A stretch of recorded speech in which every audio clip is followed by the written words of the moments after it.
Welcome, Bienvenue to the Committee of the Whole meeting for the municipality of the County of Annapolis.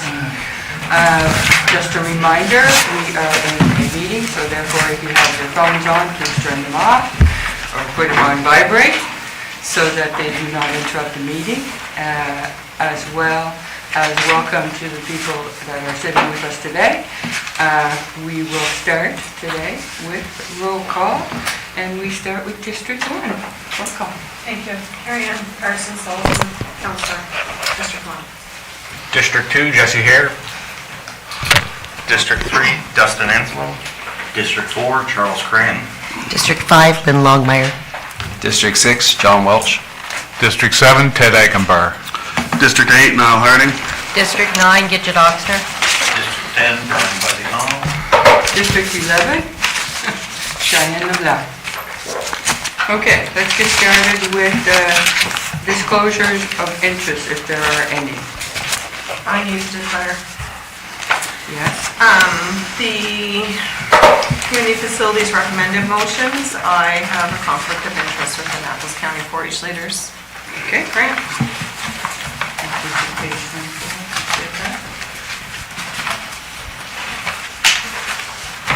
Okay. I guess And we have another one. Is there anyone? as far as the grant is concerned, I have a disclosure of interest for the Bridgetown Curling Club. For the reason of? I'm a member there. Does that make it? You're not on the board, are you? Not on the board. No. You're just a member. Yes. Okay? You can have. Okay, thank you. So that one's not a conflict. Okay, so let's move on to the approval of the order of the day. Seeing no additions to the order of the day, we will move on to the approval of the minutes of the regular committee of the whole on Tuesday, April 8th, 2025. Are there any corrections to the minutes?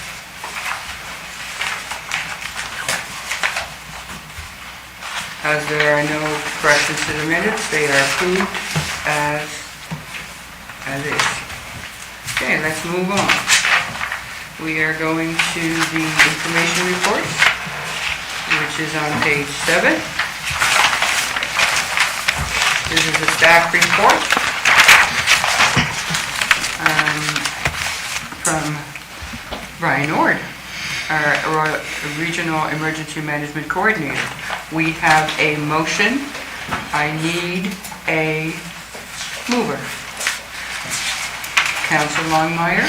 Thank you.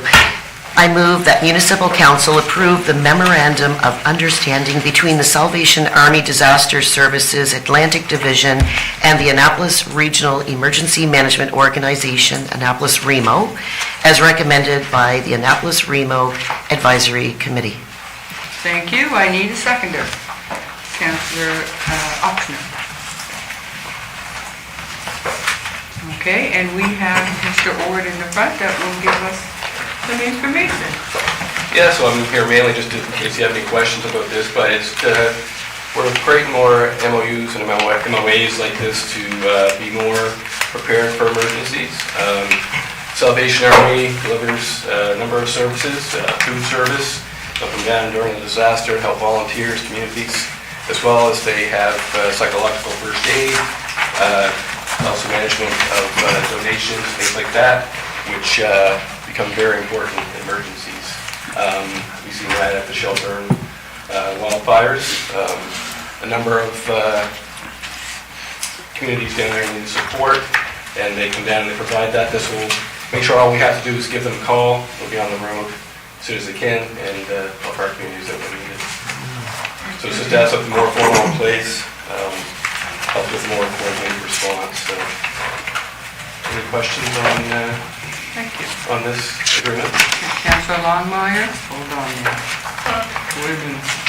Longmire and Deputy Warden and Agumbar and I'm good for now. Welsh. No, I'm good for now. You're on there now, just in case. All right.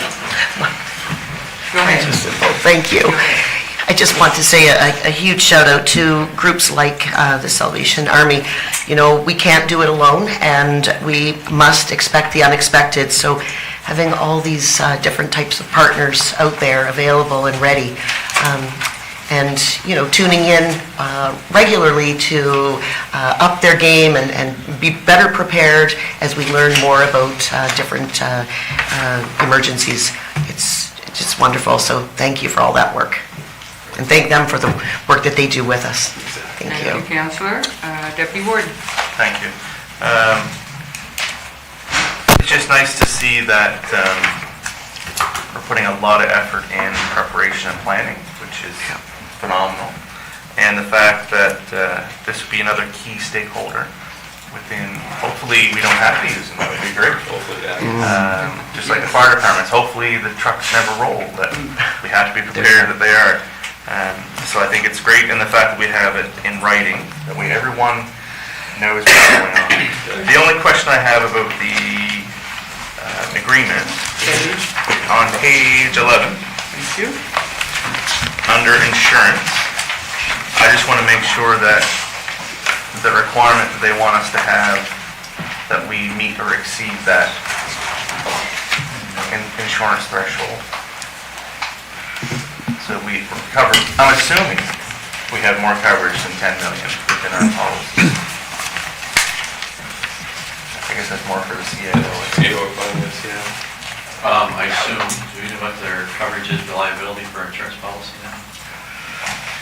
I don't. I want to say 5 million, but I can double check that. Has to be more than that. There has to be more than that. Okay, yeah. Yeah. So I just want to make sure that we meet or exceed that. If not, we definitely need to increase it. Yeah. So, thank you, that's all. That's kind of standard, 10 million for Yes. agreements like that now, yeah. Okay. Thank you. Councillor Aguilar. Yes, I fully support this motion as well. I will be. But my question simply is, do we have an understanding with them currently, or is this brand new? This is brand new, yeah. Okay. We'll be probably the only second municipality to sign an agreement like this. Digby was the first they signed theirs back a month or two ago. And they've already been activated. We're down with the search, actually. Down in Digby, I think there was a search down there that they came down and they brought down the food truck and helped with the volunteers. And actually for that response, because it was so quick and whatever, they didn't even end up sending a bill to Digby. So, but yeah, this is brand new, and as I mentioned, we're going to be working on some other MOUs with other organizations as well, for transportation and things like that coming forward. And the town, Annapolis, and...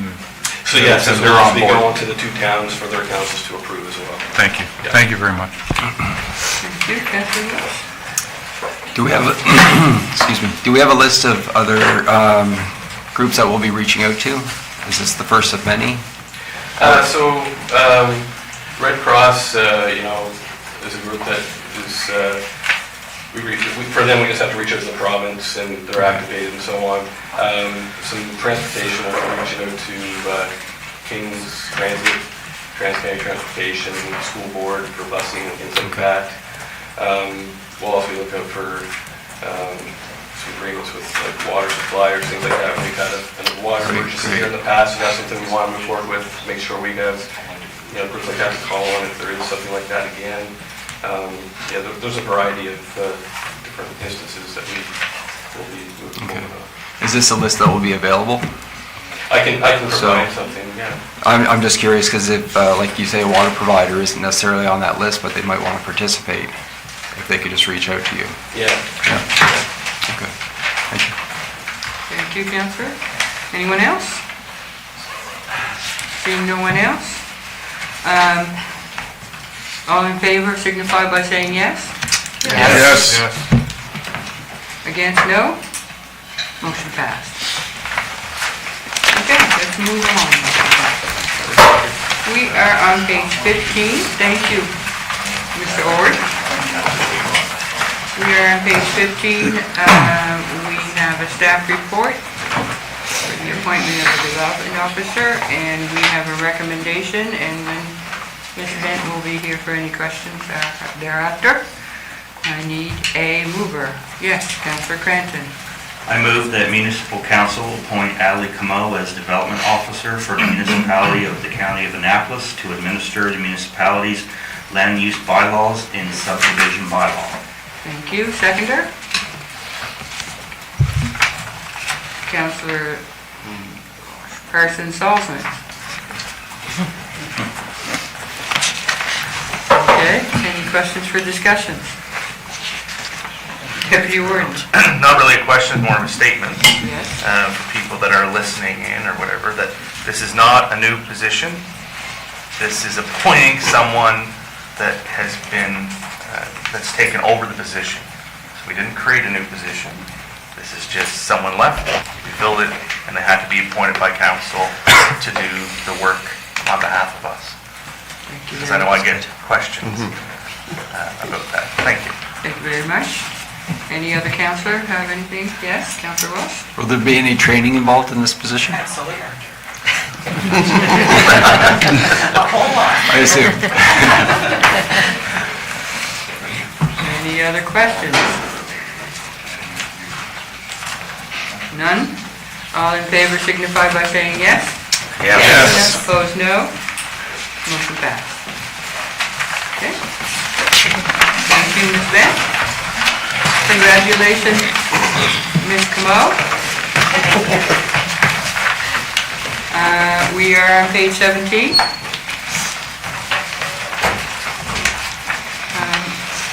Information from Ashley. Yes, Gervais. And we have Madame Campbell here for any questions or comments. Do you have any questions or comments on this report? Yes, okay. Agumbar and Deputy Warden and Councillor Connell. Did I see another hand? Who? Oxford? Okay, and Welsh? Everybody. Okay. Anyone else wants to add? Nope, okay. We'll start. Councillor Agumbar. Could you explain complete to me? Does that mean it's resolved? If there's an issue where it's marked in the status complete?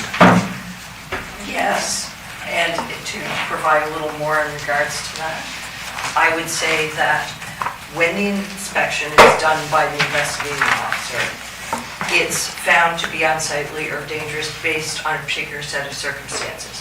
So complete would mean that those circumstances that they deemed it unsightly or dangerous in the first place no longer exist or substantially no longer exist. Most properties are kept on the list, as you'll see in the report.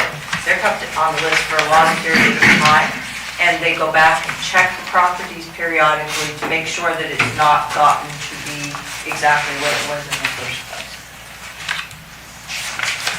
Yes, thank you. And follow up to that, on page 35, number 11, notifications to counselors. Oh, that's a different. Is that a different? That's coming up on the agenda. Okay, all right. I'll save that one for the next. It's related. I won't be hard on you. Thank you. Okay, thank you. Deputy Warden? Thank you. It's interesting that District 3 has the most of the open ones. So that's interesting. But the question I have is, how do we handle repeat offenders? Just because I go through the list and under complete, there's a few that, even though I'm glad we don't put the addresses of people anymore, because I was very iffy about that in the past, because sometimes the public takes action on their own, versus now it's confidential the way that it should be. But that being said, I know exactly who is what. So you go through the complete list, and there's a few that are frequent flyers, and I'm just wondering how, so when someone is a frequent flyer, do they go through the complete step every time?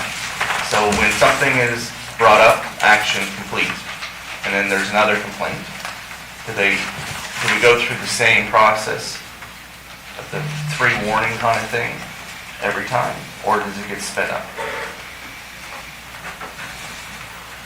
Before I answer your question, I'd like your indulgence to introduce the person who's going to be taking this over as our next committee. Mr. Robert Bruce, who's going to be our new manager of protective services. I thought it would be very useful for him to be here to hear the questions at the meeting, to give him an acquaintance with the kinds of discussions that we have at the meetings. So it's interesting you asked that question, because I had a conversation with one of the investigating officers the other day. I've been here just past 30 years, and there is one who has been on the list every year since I have been employed. And let me guess, District 3. No. Oh. The answer really has to be, it depends. Okay. It's not a matter of just scratching the surface on a lot of these circumstances. When you have somebody that's on the list repeatedly for year after year after year, Yes. there's an underlying problem. Yes. Sometimes it's a matter of trying to analyze or discuss with the property owner or the tenant, because sometimes it's the tenant, what can be done to assist them. In many circumstances, poverty may be a circumstance. For sure. Their ability physically to do some of the tasks. So we try, when someone has been on the list more than once, to try and figure out what can be done to assist them. The process is generally the same, yes, but sometimes if it hasn't been resolved, like we went back over the list from the fall, this spring, Yeah. and revisited all the ones that we didn't consider as resolved.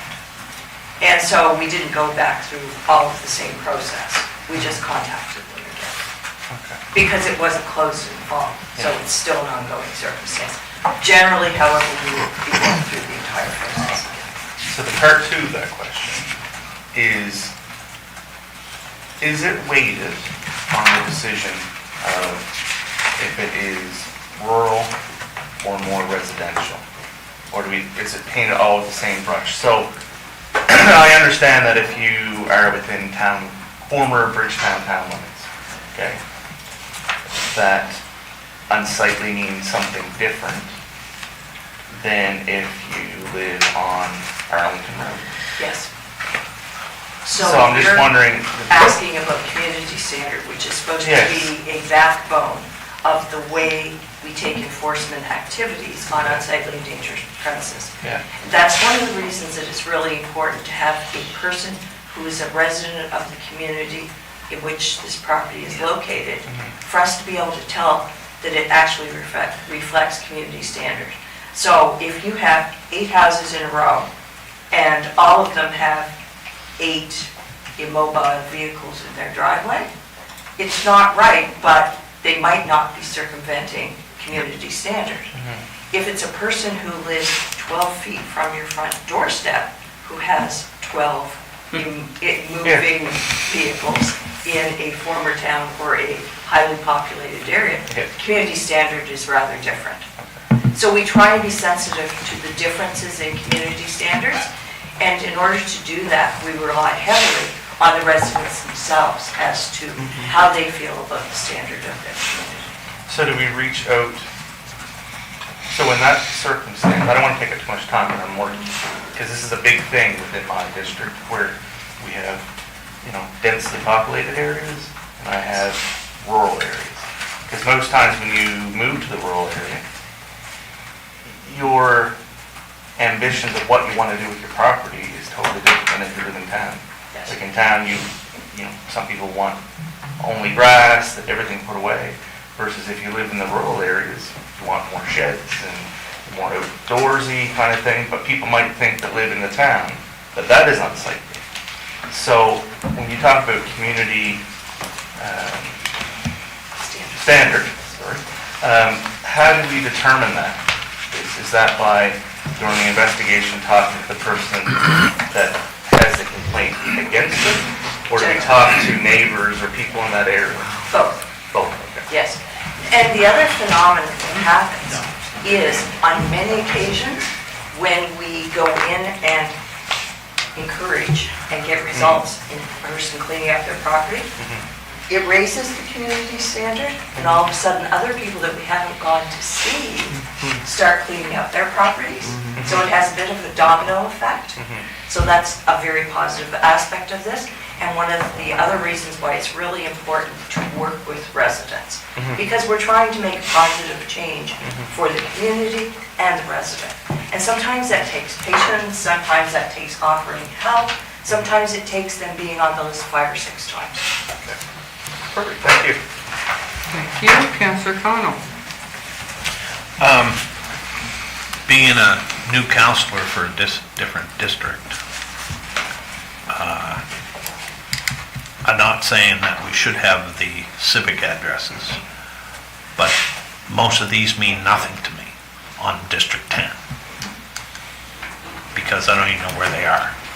So I think that when a new council is brought in and it's showing over the past 3 years, the unsightly and some are completed, we're getting calls, I'm getting calls on some, and I don't know if it's the ones that's on the list or not. So either when a new council is brought in, each councillor should get a complete update of the areas that they have unsightly, so that when someone get a call, that I can say, yeah, it's on the list, and we'll be looking into it.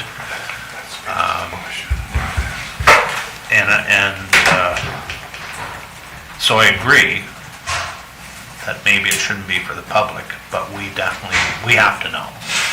So there's got to be another form of letting us know, an update on who's on the list and who's been completed over the last 3 years, because the same question I have is that some have been wrote off and say completed, but I'm getting calls on them. So I should know if they're completed, but I still can't tell by this report. So that's a great suggestion, that we give you an initial list, particularly if you're a new councillor or in the new area. The other piece that you'll see when we deal with the policy is that all correspondence, which is going to have the civic address, is provided to the area councillor. But not on the completed ones, that you guys, No, or someone's put on that No, I they've was been saying completed. that And is that's a what good suggestion. And that's what Ted's alluding to, is that the fact is that some have said they've been completed, but we're still getting complaints on them. So I hear what you're saying, is that they're completed on what was reported was unsightly, but maybe people didn't explain the whole unsightly part of it. Maybe they just said, oh, the 2 cars is unsightly, but it may be their whole yard they're grumbling about. So all of a sudden, 2 cars are removed, but and we're writing them off completed because that's what the complaint was. But they didn't elaborate that it wasn't only the 2 cars. It was all the other lawnmowers and junk in the yard too. So it would be nice to have an update on each district, to me, on District 10 especially, on which ones were completed and their addresses, because I drive the road 3 times a week, and I know there's many unsightly, and I've been waiting for a new person to be head of unsightly, so. I think that's a direct warning. Welcome. But just a report, so we know what's supposedly been completed in our district, my district, and the new ones would be more efficient for me. Sure, point taken.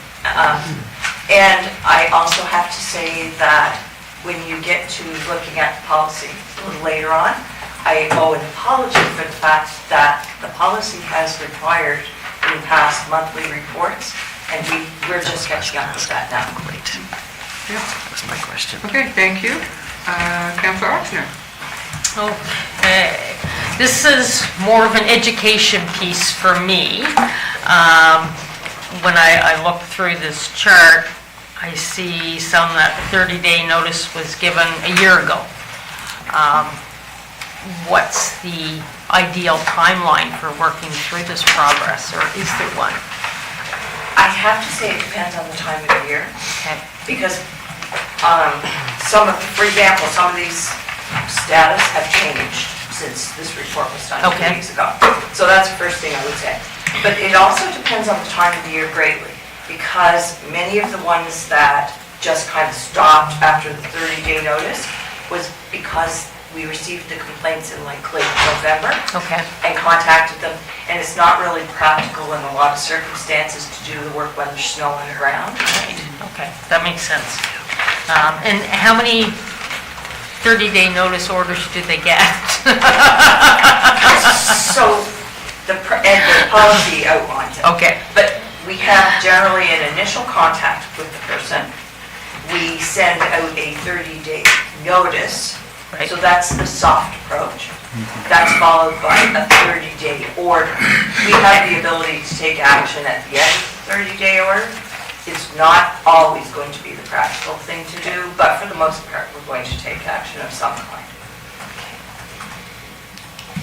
And to what Councillor Cotw spoke about, the civic addresses, would it be better if each councillor just got a report on their own district? So that, not all that information is out there. Sure, that makes good sense. Okay. Yeah. That's it for me. Thank you. Councillor Walsh. Thank you, Councillor Oxner-Hardy asked my question for me. That sounds good. Okay, great. Are there any other questions for Madame Campbell? Councillor Longmire? So just on page 17, Yes. the Highway 1 Upper Granville is noted to be in District 5, and that's not District 5. I just want to make that point. And going back to the monthly reports are going to be excellent, because they do provide a lot of... Sorry, I'll tell you now. I'm recommending quarterly, at least quarterly reports. Great. Now, when I say in the new policy, at least quarterly reports, one of the things that I had in my mind is it's more important to give reports during the months when there's a lot of activity going on. Probably not that important to give you monthly reports in December, January, and February. Right. Excellent. Thank you. Councillor Connell?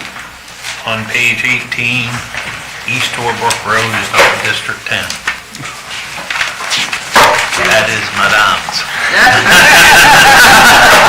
You said that so happily. Thank you. I saw that, but I didn't want to mention it. The numbers I well. think it's taken. Anything else you want to give? No, that's good. That's good. Any other questions or statements? Okay, well, yes. Just to make a statement, it's one of the busier parts of the operation. The complaints are public driven, so our staff aren't driving around looking for issues. It's complaint driven. There are, when you drive around the county, there are lots of unsightly premises that they might say, well, that needs to be fixed up, or that needs to be fixed up. But if the local community is acceptable of what's in their local community, especially in rural areas, then we don't go looking for trouble or looking for issues. We follow it based on complaints. And staff also has to be aware of the financial ramifications of dealing with these. So if we have a property, whether it's in a rural area or an urban area, and needs some work to be done, it's often not practical to require the property owner to spend thousands of dollars to fix it up. To be the standard, only to be torn down in a year or two, because that's what the probable causes or the end result's going to be. So we have to just be a little careful that way when we're talking to our staff and we're talking to our residents about the investigations and stuff. We have to look long-term and say, okay, is it practical to fix this building up, or do we expect in a year or two that it's going to be torn down anyway? And so if that's the case, we have to be a little more lenient with those residents to work with them to find a solution that's reasonable and cost-efficient for them. Because if we don't, if we start boarding up buildings, fixing up buildings, or requiring the property owner putting liens on it, then it just becomes a lien on the property, and then the property's forced to go to tax sale, and that's the last thing we want to do is take people's property to tax sale. So we just have to be somewhat compassionate with people to especially as Ms. Campbell talked about some of these are mental health issues, some of them are hoarding, some of them are poverty. So we just have to be careful and be respectful of each individual's unique situation. Thank you, well said. Okay, if we have nothing else, thank you, Madam Campbell. We are moving on to page 22. On page 22, we have a staff report that was prepared by Madam Anderson and Mr. Young. Oh, by the way, welcome, Mr. Bruce, to your new position and with our candidate. Thank you. So we have a motion here, so do I have a mover? Councillor Carson Salzman. I move that municipal council authorize additional funding from the CCBF Reserve Fund in the amount of $148,281 to cover the cost of the 2024-25 emergency generators project. Thank you. Seconder, Councillor Cranton. Okay. Madam Anderson, you would like to speak on this? Sure. So this report comes down to, there's about a year lead time ordering the generator. So generator was ordered the prior year. You see that there was a surplus in that year. We didn't receive it till May of this year. So it's just kind of reconciling those two out there. We did end up with 4 generators. So Cornwall's wastewater treatment plant, one for Granville Ferry Water, Margarettsville Water, and Bridgetown Water within that project for that current fiscal. Sorry. Are there any questions for Madam Anderson? Yes, Councillor Welch. Will there be one for the Bear River project?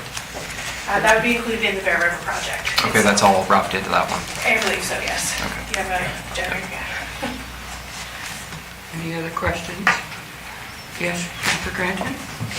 Just a comment, as the Director of Finance said, it's fairly straightforward. It's basically just using up something that was ordered from the previous capital budget in the current year. So it's a fairly black and white explanation. Yes, exactly. Great. Thank you. Any others? Okay. All in favor signify by saying yes. Yes. Opposed, no. Okay, the ayes have it, the motion is adopted. Okay, we are on the staff report on page 24. We have our community grants here, so there's going to be a lot of people being asked to move each motion. We can start with the first motion. Any volunteers? Councillor Welch. I move that municipal council approve a grant to Annapolis County 4-H Leaders Council in the amount of $8,855 to do a roof replacement in accordance with Policy 101, Community Grants. Thank you. Seconder, Councillor Connell. Any comments or questions? All in favor? Okay. Sorry, I'm just wondering where that is. Is that at the Lawrencetown exhibition? Or? Yes, I can answer that. That's on staff. There's the answer. It is, okay. It's the green building at the end of the main arena that the 4-H That's right. 4-H owns 2 buildings on that facility. They own a coverall barn, and then they own the green building, which has their 4-H canteen and stuff in it. Okay.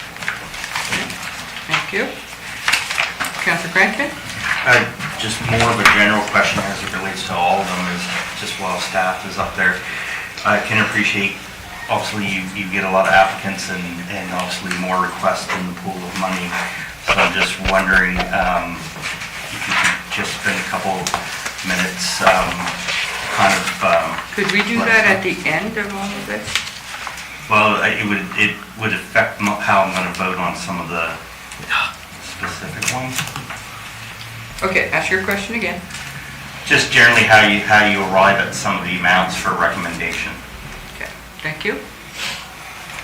So to date, we've received 57 applications, and if all the recommendations go through today, we will have approved 49 of the community grants. The CAO has already recommended in May 15 CAO recommendations. And in April, we also recommended 17 grants. So just Yes, go ahead. Sorry. just to clarify the question as well. So there's a limited amount of money, it's $300,000? Yes. Yeah. $300,000. So groups are eligible for, depending on the project, whether it's capital or operating, 50% or 2/3, depending what it is, they have to contribute a certain part. And so staff went through the applications and look at what their ask is, and sometimes they ask for more than what they're eligible for. First, we have to make sure we understand what they're eligible for. And if they ask for more than that, they have to be reduced immediately to that number. And then staff look at all the applications in total and determine what is fair and practical. So in some cases, if a group received a large grant last year, then they may be set to the side for a bit to try to make sure it's fair to spread it out. As well, geographically, we try to be fair as well in far as distributing the money. So if we get 7 applications from the area of Kiel and we get 1 from Torbrook, we wouldn't necessarily not fund the one in Torbrook and fund 5 of them in Kiel. We might fund a couple in Kiel and make sure we fund the one in Torbrook because it's the only one in that district. Okay? And then we balance out the numbers based on what we think is fair and reasonable, based on what we've given to other groups in the past, what their asks are, what contribution they're contributing towards the project, what financial resources they have, and so on and so forth. There's some applications where people apply for money but don't necessarily have their other part of the funding, and so we don't want to tie up money and approve funding, and they may not spend it, and then other groups have lost out on it. So we factor in all those different factors before we do that. So some of the numbers you'll see are odd numbers, and that's simply trying to recognize what they're eligible for based on the funding program, but also trying to be fair in the sense that we only have a limited amount of money and we're trying to spread it out amongst all the groups. So as Ms. Blaze said, we had 49 applications? We had 58 received, 49 approved. And 49 approved, so we're approving most of them, and so most groups are getting a little less than what they've asked for in order to allow us to do that. If we didn't do that, 5, 7, 8 groups, we wouldn't get any funding. And so we're trying to be fair and spread it as best we can and make sure as many groups as possible get a little bit of money to help if they're good projects and they meet the project. Thank you for that, Mr. CAO. Thank you for that. Thank you. Okay. Any questions on the motion? Okay. All in favor signify by saying yes. Yes. Opposed, no. Yes, have it. The motion is adopted. I need second motion. Volunteer? Councillor Hare. I move that municipal council approve a grant to Annapolis County Trail Society in the amount of $10,000 to help support trail improvements in Lawrencetown in accordance with Policy 101, Community Grants. Thank you. Seconder, Deputy Warden. Any questions or comments? Councillor Hobson. The trails are important to our snowmobilers and our ATVers. I'm just wondering how many groups are there out there, because my memory's not the best. I know we approved one last month for the same amount of money for a different group. Are these the only trail applications that are going to come before us? Well, these are the ones that have come for this fiscal year. Okay. Yeah. And to go back to what the CAO said about, fairness in distributing funds, is $20,000 a fair distribution for something that does not appeal to all citizens, is my question. I think the motion is for 10,000. Yeah, but I'm thinking of the previous one that we They're had in two approved. very different areas. Okay. And So this is the Lawrencetown area, so where it's about where would the 55 boundaries kilometers be? of 55? trail. Okay, Okay, hold on. yeah. you're going to respond to Well, the... I just want to answer your question. Yeah. Are you done with your questions? Yeah. No. Yeah.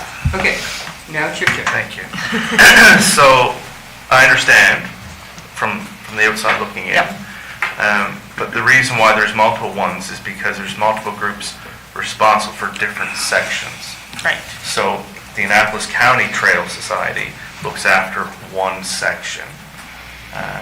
And I'm sure Mr. Hare can explain it a little bit more than I can. But the one that we already approved was the one that went out to New Germany Okay. from Middleton, as well as the secondary trail that goes up through Clarence, Okay. the old Apple Run, they call it. This one, my understanding, is the main one that goes kind of adjacent to the number one, Okay. that goes to Middleton from Annapolis Royal, that connects to all the other trails. And I guess that's what I needed to know, is this Yeah. going to So they're different look after groups. everything? Yeah. And the trail does go through various places. And it's not just ATV and trails, like, I've been on the trail because I use them according. It's I see walking and horses, I snowmobiles, see yeah. people walking, I see tractors, I see a little bit of everything. Even people using the track to move their pigs from one field to another. So, I don't think you should talk about that. well, whatever, it's what you see, right? So, so farmers are using it, Okay. But, so I just, that's why there's different ones, and I'm sure Mr. Hare will explain a little bit more probably. Thanks. So it's a 2 feet or 4 paws? All Right. works. Okay, so who's next? Councillor Connell. Yeah, I think there's only 2 trail societies in our county. Deborah? Yeah, there's Associated Annapolis Valley Trail Association, which made an application last month, and you approved $10,000. Yeah.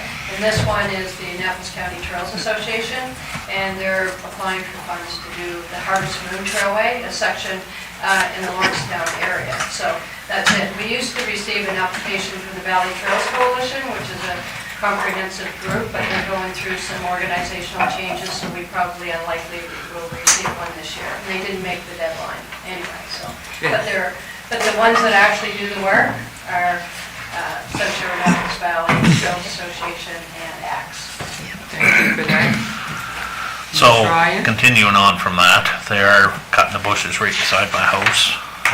Some neighbors like it, some neighbors don't, same as the highways and everything else. It's, they're doing a job, they own the right of way, but people think they own right to the edge of the tracks. They don't want their trees cut. But they're doing a good job. It's making it very nice, sight distances and stuff like that. I know they've done a lot from the Middleton down. I'm like Councillor Enslow.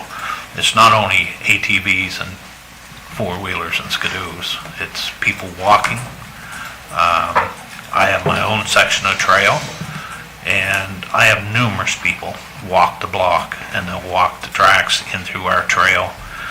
But one of the biggest beneficiaries is the small businesses that run along that trail. They bring thousands of dollars into the small business, no matter if it's the gas stations that they run up to the Petrocan and the restaurants, all the restaurants down through the valley, Tim Hortons, anywheres where the people that use it can get to their identities where they want to use. It's money well spent beyond what we give them, so much appreciated. That's right, thank you. And the next is Councillor Hay. Yes. We talk about the best bang for our buck, and I believe the trails are by far the best bang for our buck. It's going to reach, out of a lot of these grants we have on here, I would dare to say it's going to reach the most people. Just the sheer amount of people that use the trails is grand. Not to mention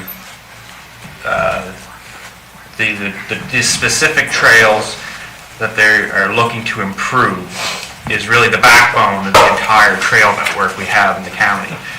People rely on this trail to get to every result. So not only are you helping this one little section of trail, it's the entire network of trails that branches off from this one trail, and I guess through Lawrencetown. And we need to keep, and through Lawrencetown is definitely a higher populated area on either side of the tracks, and we definitely need to keep it up to standard and up to par to keep everybody happy. If we have our trails running kind of astray in a more populated area, we're going to have more complaints about the condition of the trail. We need to keep everybody happy so people can continue to use it unimpeded.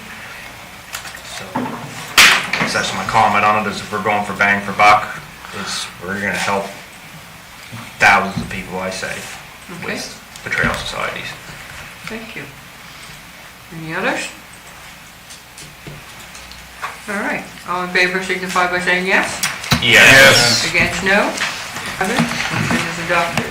Next motion. Councillor Agenbar.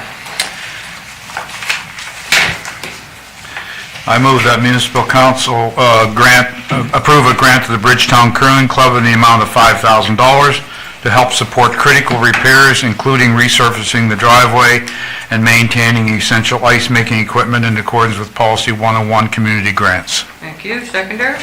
Deputy Warden. Any comments or questions on this? Councillor Agenbar. Yes, thank you. I just wanted to say that the Curling Club is a very important infrastructure. It services the entire county. It services the senior population, the youth population, and everybody else. And it's part of the, active living lifestyle, of course. And I know that there's members from Annapolis all the way to Middleton and beyond that come to that club as well.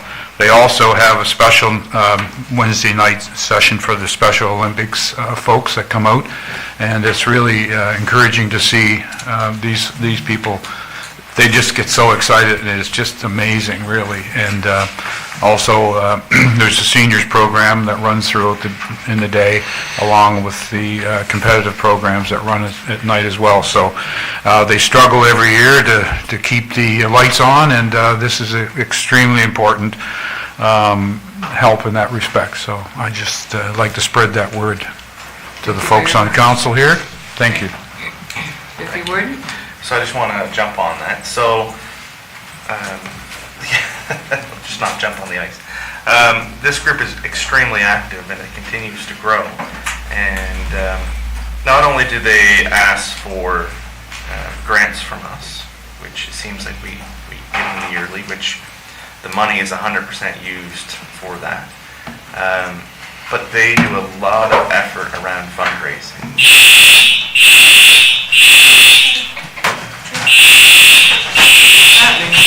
Didn't want to hear me anymore. Okay, let's continue after our fire drill. We are on the third motion about the curling club. Do we have any other statements or comments? Statement. Yes. I'm going to support this because at one time, our county council, even though I do not curl and know very little about curling, we used to curl the special needs kids once a year. And I'll tell you, it didn't matter if they hit our rocks and knocked them off or their own rocks and knocked them off. They had a hilarious, good event. And it really strikes home to you how much they need that. So, no, very good. Exactly. Thank you. Okay. All in favor signify by saying yes. Yes. Opposed, no. Okay, yes have it. Motion adopted. Next motion, volunteer. I move that municipal council approve a grant to Cottage Cove and District Wharf Society in the amount of $10,000 to assist in repairs of the community wharf in accordance with Policy 101 community grants. Thank you. Councillor Carson Sullivan, seconder. Jesse. Hare, okay, thank you. Councillor Hare. Any comments or questions, Councillor Hare? Yeah, I'll just make a brief comment on it. They've been doing a lot of work to the wharf the community has, a lot of volunteering. The money goes far. The wharf is, I believe, to be essential to the community. One thing it has that is in very short supply is a skidway to access to Bay of Fundy. I don't, as far as Margarettsville, they don't have a skidway for boat launch, and I'm not sure how far you're going to go the other direction before you get to another one. So it's one of the few that you can actually access to Bay of Fundy with your boat. Excellent. Thank you for that information. All in favor signify by saying yes. Yes. Against, no. The ayes have it, and the motion is adopted. Next motion, Councillor Connell. I move that municipal council approve grant to the Ingesville Community Hall in the amount of $6,026.80 to help install new heat pump in accordance with Policy 101 Community Grants. Thank you. Seconder? Councillor Person Salzman. Comments or questions? Yes, Connell? It's nice to see that we, and it was nice to hear that staff does look at how we provide and how we pay attention to make sure that one doesn't get all. Some of these small little community halls and stuff, they don't ask for a lot, and it's nice to see that they are being on the radar so that they, when they apply, that they do get help. Thank you. Okay, thank you. All in favor signify by saying yes. Yes. Opposed, no. Motion passed. Next motion, Councillor Oxner. I move the municipal council approve a grant to Lawrencetown Youth Arena in the amount of $12,400 to help replace West End sheathing and insulate the canteen in accordance with Policy 101 Community Grants. Thank you. Seconder? Person Salzman. Getting good at it. Any comments? Just questions? No? Oh, Connell? I'd like to put a shout out to the Lawrencetown Youth Arena this year. They stayed open for near a month longer than most arenas in the county, or beyond the county. And they had it booked fully. So from power skating to other arena groups at the arena is closed. So it was for a small arena that is all pretty well ran by volunteers. It definitely does the community good. Great. Thank you very much. All in favor signify by saying yes. Yes. Opposed, no. Yes, have it. Motion is adopted. Next motion. Councillor Hare. I move that municipal council approve a grant to Margarettsville Shore Society in the amount of $17,800 to improve Margarettsville Shore Park through shoreline protection work in accordance with Policy 101 Community Grants. Thank you. Seconder? Councillor Cranston. Any questions or comments? Deputy Warden? Thank you. I'm just wondering exactly where that's at in Margarettsville, because I know that there's that provincial one. Isn't there a provincial, the one is that the park? No, that's a There's little... no provincial park in Margarettsville. No. But there's that thing right by isn't there a picnic park there? Yes. Provincial. That's it. There's a At small Fort George. field with a stage that's owned by the community. Oh, this is where they have, yeah, The okay. wharf down over and it has the artist shack. Yeah. That's owned by the Shore Society. Oh, okay. That parcel of wharf and they have a walkway and a little museum there. Okay. Okay. Yeah. Okay. All in favor signify by saying yes. Yes. Opposed, no. Yes, have it. Motion adopted. Next motion. Volunteer? Councillor Person Salzman. I move that municipal council approve a grant to Middleton Railway Museum in the amount of $3,000 to provide a G-scale outdoor railway as an additional attraction suitable for running their 1 to 24 scale trains in accordance with Policy 101 Community Grants. Thank you. seconder? Councillor Agenbar? Questions? All in favor signify by saying yes. Yes. Opposed, no. Yes, have it, it's adopted. Motion is adopted. Next motion, volunteer, Councillor Hardy.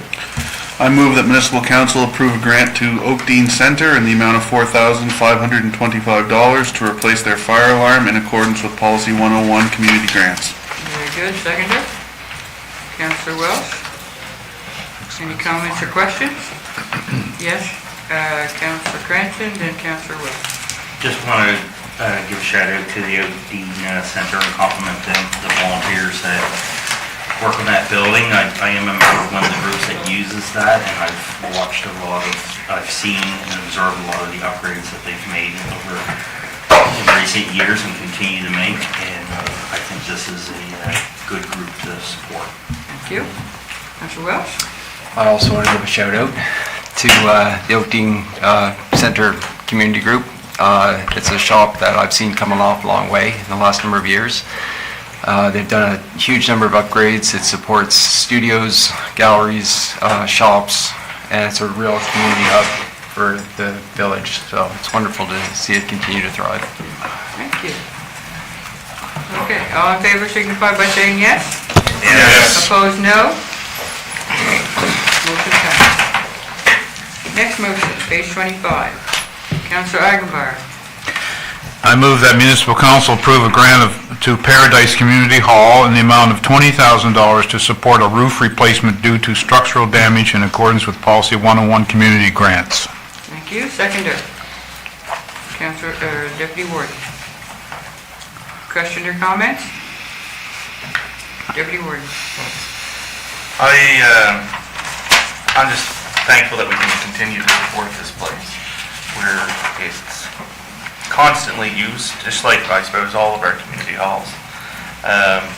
It's nice that we have the ability to help them, especially with this important project, roofing, because without a roof, it's just all downhill from there. So, Exactly. perfect, thanks. Thank you. Anyone else?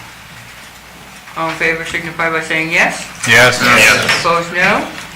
Yes, have it. Motion adopted. Next motion. Councillor Longmire, excuse me. I move that municipal council approve a grant to Port Wade Hall in the amount of $4,665 to replace 3 windows, a new oil tank, and fix a wheelchair ramp in accordance with Policy 101 Community Grants. Thank you. Seconder. Councillor Carson Sullivan. Questions? Yes, Councillor Oxner. Would we not be better encouraging them to install a heat pump rather than spending funds on a new oil tank? Not our Thing to do. place to tell Okay, people all right. how to operate their hall. We just Well, just process look their at, applications. yeah, all the halls that have installed heat pumps and whatnot, if, you know, Okay. encouraging green. Yes. Councillor Longmire. Thank you. So to that point, this hall had been closed and has just opened up again and are working hard to get organized and get the next kind of stage of which will help them carry on and continue to be able to write more grants to acquire those things such as heat pump for green energy. I just would like to add, this hall has a generous following of volunteers, and like all halls, and being part of our strategic plan, these halls represent more than just a place to gather for a potluck. Sometimes they're places of rescue and comfort when in times of emergencies or such. This road here has only one way in and one way out, and so this hall is more, in terms of importance, it weighs heavier on my heart. When I see and I know that the way we vet all of the grants and how they, our CAO explained that ever so well, it still is hard work for these halls to manage to stay open for the needs of the community. So if trees were down, they're not getting out of there, they're going to call on that hall, and this is their very most important battle, is to how they can do that. So they're picking away at it. Last year they got their roof, now they're focusing on windows and such, and so then they'll go from there. I look at as I look at the tables, and I'm not gonna, it's not about picking it apart, but they were, total cost is $7,000 for their project, and they were, amount requested was $5,000, and they were given $46.65. I'd like to see that adjusted, and I would be, tempted to make an amendment to that. I'm not sure if it's possible, but... Is it 2/3? Yeah, that's okay, that's okay. That's where the number came. Yep, that's okay, and I respect that, yes. But I just want to, Okay, so we're gonna move on? yeah, I'll leave it there. Okay, thank you. I'm grateful, thank you. All in favor signify by saying yes. Yes. Opposed, no? Yes, have it, motion adopted. Next motion. Councillor Cranton. I move that municipal council approve a grant to the Round Hill and District Recreation Commission in the amount of $10,000 to update Bishop Park playground structure and accessible bathroom in accordance with Policy 101 Community Grants. Thank you. Seconder? Councillor Harding. Questions, comments? Deputy Warden. Thank you. Sorry, Chuck, beat you to it. So with this, it's a wonderful facility, and the one thing I want to talk about is the amount of volunteers that support that area, where a few of them are actually close friends of mine that spend all of their free time there, either mowing or fixing the mower or just fixing everything, and they're trying to bring it back to its prime time. And so I just want to do a nice shout out to the amount of volunteers, and we're seeing as time goes on that there's less and less volunteers, and we're relying continually on these corps of volunteers. So, the fact that we celebrate volunteers during our volunteer awareness stuff in September, I think is phenomenal. But I do want to say thank you to this group that has really turned this Round Hill area around. No pun in, anyway. So I just want to say thank you for that, and this money is definitely going to be well used and well deserved, and I look forward to taking my kids there to play on the playground and play baseball. So. Thank you. Councillor Cranton? Yeah, I'll just echo everything that the Deputy Warden said. The group has a great group of volunteers that put a lot of work and effort, elbow grease, and to clean that place up.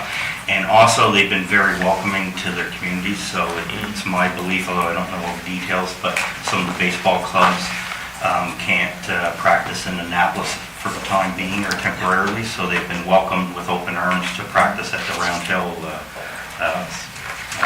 ball field as well. So it's very good to see, and this is a good investment in the community, in my opinion. Thank you. Thank you. It's not easy for you, sorry. All in favor signify by saying yes. Yes. Against, no? The ayes have it, motion adopted. Next motion. Councillor Agenbach. I move that municipal council approve a grant to St. Anne's Anglican Youth Camp in the amount of $5,000 to support the cost of adequate refrigeration in accordance with Policy 101 Community Grants. Seconder, Deputy Warden. Comments or questions? Councillor Welsh? I'm just curious where that is. It's not on my radar. I can answer that. Go ahead, Councillor Agenbach. East of Toronto. It's in West Dalhousie, just east of the Spur Road, where the church is. Where that little community, there's a little, and it's the Anglican Church summer camp. Okay. Since I have the mic, shall I continue, Madam Chair? No, that's fine. Yeah, please So go you- ahead. Oh, I'm sorry. More about I'm it. going to go after my turn. I'd like to know more about the camp. Sure. So he's going to tell you, I'm pretty sure. Counselor? It's, this camp has been run, I don't know how long. I know that my adult children, who now have children of their own, all attended those camps when they were young, and it's just a wonderful place for the youth to go in the summertime. It's a beautiful setting. They learn a lot of skills. It's not just a fun camp. They learn how to canoe, they learn how to portage, it's just a wonderful spot, and I support it wholeheartedly. It's a great project. Thank you very much. All in favor signify by saying yes. Yes. Against no?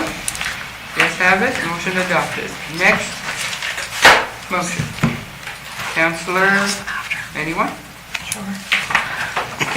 Please, yes, thank you. Person I move Salzman. that municipal council approve a grant to Three Rivers Community Center in the amount of $8,873.85 to help install a new heat pump in accordance with policy 101 community grants. Thank you very much. I need a seconder. Counselor Connell. Any questions or statement? All in favor signify by saying yes. Yes. Opposed, no. Yes, have it, motion adopted.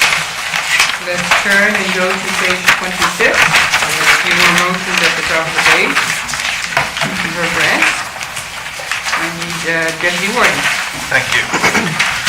I move that municipal council approve a grant to Clean Annapolis River project in the amount of $4,000 to help support Annapolis River Festival in accordance with policy 101 community grants. Thank you. Seconder?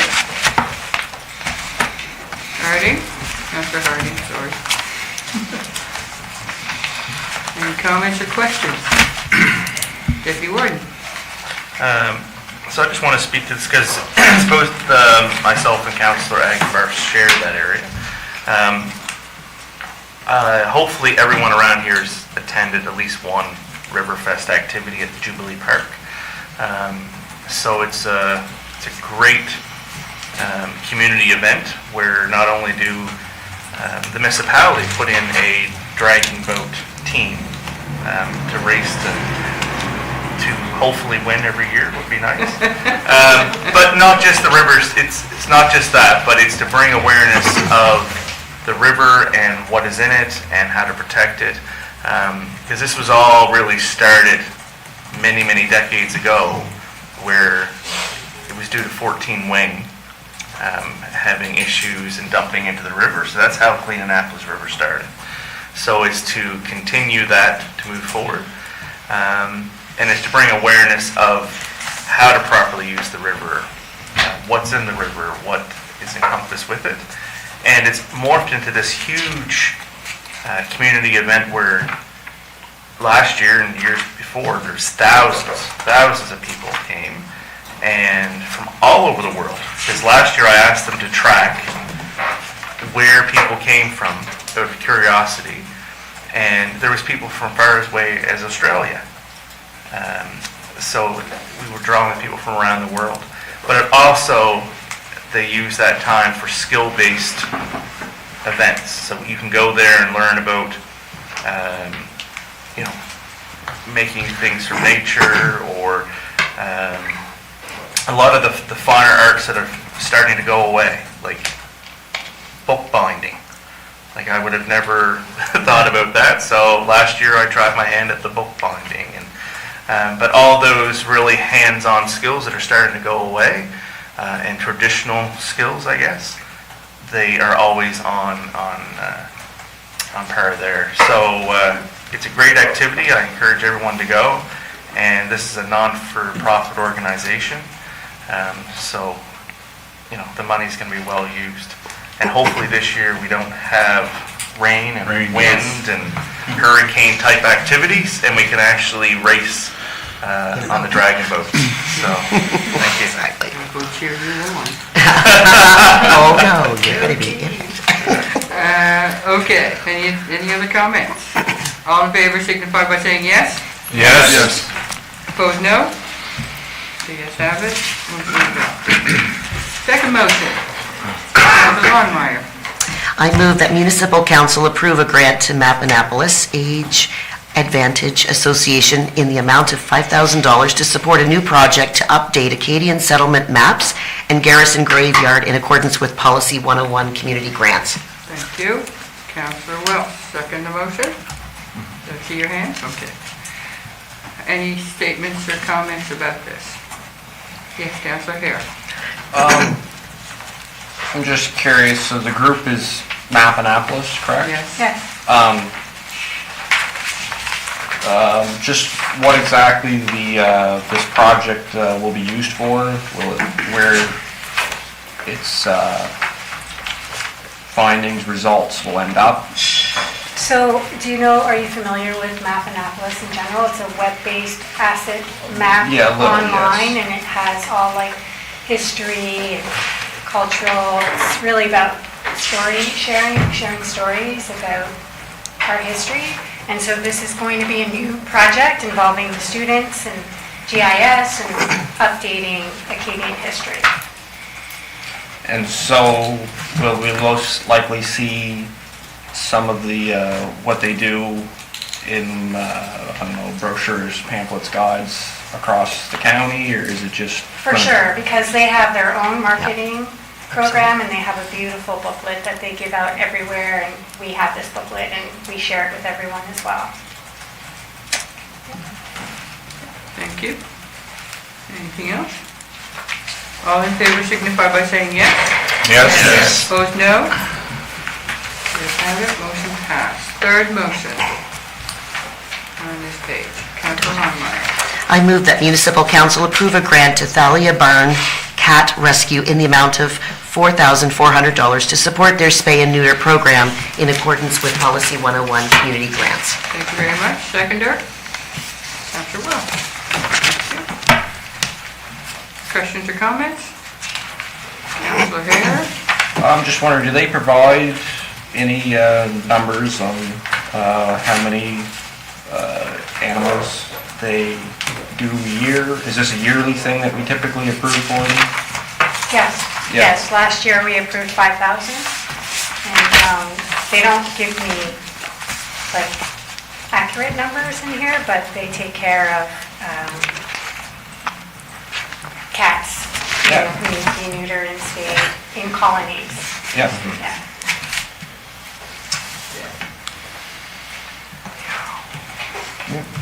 We need them. Okay. Yep. Before my time, I think the municipality used to spend Thousands. tens of thousands of Yes, dollars on this way, program. So- way up there. So if we get the same program for $4,000, that's a good deal. Yeah. All in favor signify by saying yes. Yes. Opposed, no. Yes, have it, motion adopted. Perfect. Thank you, Councillor. Thank you, Madame. Okay, we are on page 30.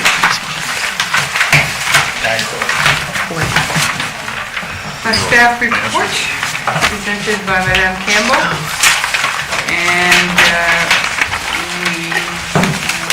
a motion to be read. Councillor Welch. I move that municipal council approve policy 134, unsightly and dangerous premises as circulated, 7-day notice. Thank you very much. Seconder? Councillor Longmire? Thank you. Okay, Madame Campbell? We covered a lot of the ground on this previously.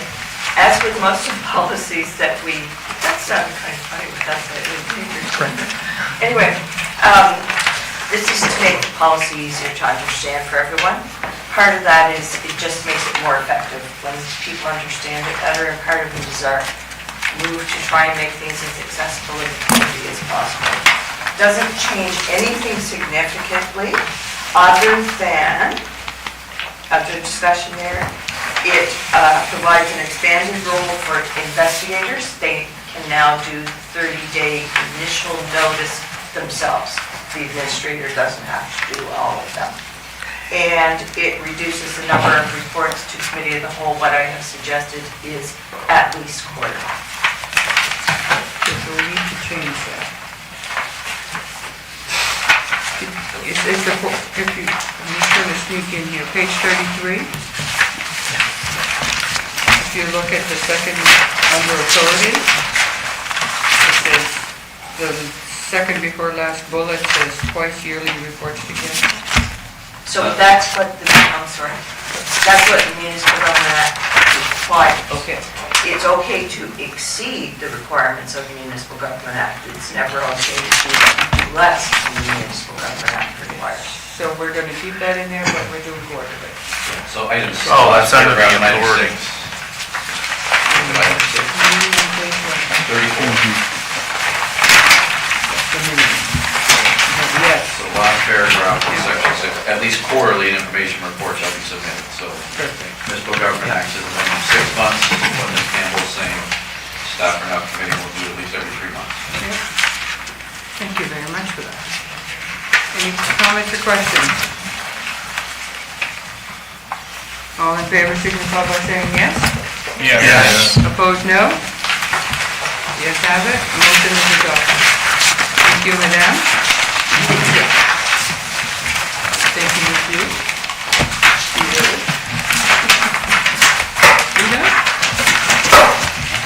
Yes, we're done. Okay. We are going to be going in we have no new business. We're going to go in camera, and we are going under section 22.2E, contract negotiations, and 22.2C, personnel matters.